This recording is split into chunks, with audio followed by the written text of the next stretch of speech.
this Haggadah, and as I was making the Haggadah, I was dating someone, and we ended up breaking up, like, still during this Haggadah production, and I said to him, I need space, and he said, well, like, I still want to give you the edits on the Haggadah, like, we should meet up again, and I was like, just email them to me, which I thought was, like, one of the best lines I've ever had, but then fast forward 4 days, I fell down the stairs and broke my ankle. I called him, I was like, email is so impersonal. I don't want to mislead anyone, like, we're not together anymore, and I mean, this is an event with 2 sessions of schmoozing, so I need you guys to know, like, my relationship status. And I went back on Hinge, and someone messaged me, like, what do you do this weekend?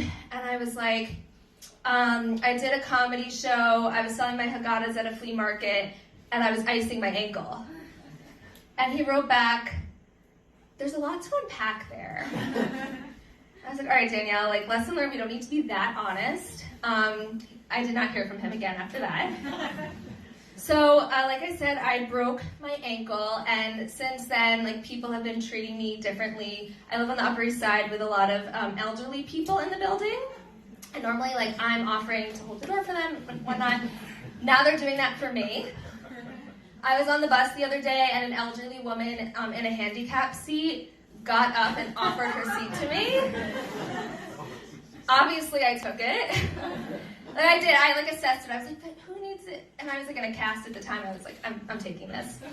And then to bring it back to Judaism, which is why we're all kind of here, I was at services on Friday, and when I was sitting between 2 elderly ladies, because, I mean, who goes to Friday night services? They were kind of half of the room at least. And when we got to the Misha Berach, which is the prayer for healing, you can say someone's name if they need healing, she said my name.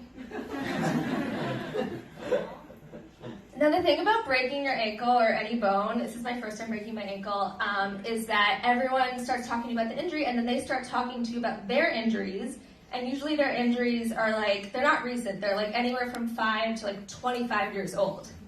And I feel like with all the knowledge I've gained about injuries, I could, like, be a doctor. I fractured my fibula, and when they told me this, I was like, oh my God, where's my fibula?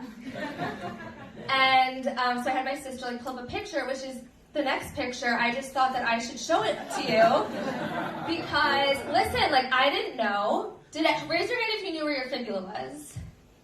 Okay, see? So the fibula is the small bone, and I fractured right around here with the ankle, and then the tibia, I love that this is right here, okay, and then the tibia is the bigger bone. That's like a worse break, because that's your shin bone. Now, I thought we all needed to know this, because after I got my diagnosis, I texted everyone and said, oh my God, I fractured my fibia. Now, does anyone see the word fibia up here? Right, so I texted everyone that I broke my fibia. Not one person corrected me. You know what? There's no such thing as a fibia. It doesn't exist. So I felt like we would all benefit from this lesson.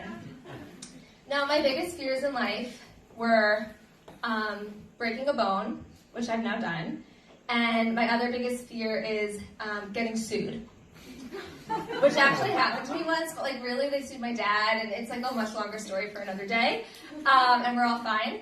But those were my biggest fears, and I was selling my Haggadahs at this flea market, and this woman was looking through the Haggadah, and she was like, where did you get all this information? Like, you don't want to get sued. And I was like, yeah, I don't want to get sued, and I thought about this already. So, Allison, you can go to the next slide. Okay, we're on the right track, good. I don't know if you guys can see, like, I have superior vision, but I can read it to you.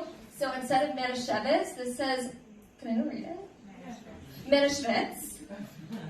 This is Bartanura instead of Bartanura. And this is Kedem instead of Kedem, which I think makes more sense anyway.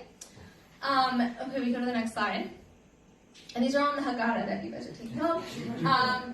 Moses leaves New York in a Juber, obviously. And one more slide, okay. And God forbid, well, I based the story in my Haggadah in New York City because God forbid Pharaoh come back to sue me. It had to be in New York instead of Egypt. So don't feel bad about it, it's based in New York.